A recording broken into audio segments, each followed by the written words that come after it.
Yes. Now, tell me how it was growing up as a child with albinism.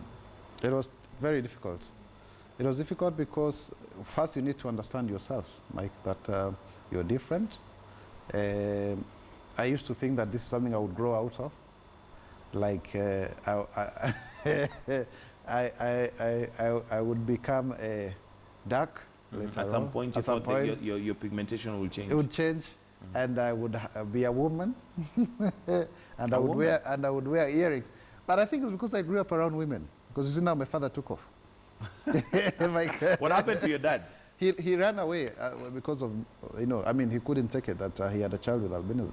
You mean he left because Yes, of you? yes, yes. My brother and then myself. Now I'm the last born of my mother. Then when I was born, then he said they don't have kids like those in their family, and that was it. And what excuse did he have for running? I mean, That my mother had been unfaithful, and you can imagine that's what people think, that he had gone out with somebody of not of an African origin.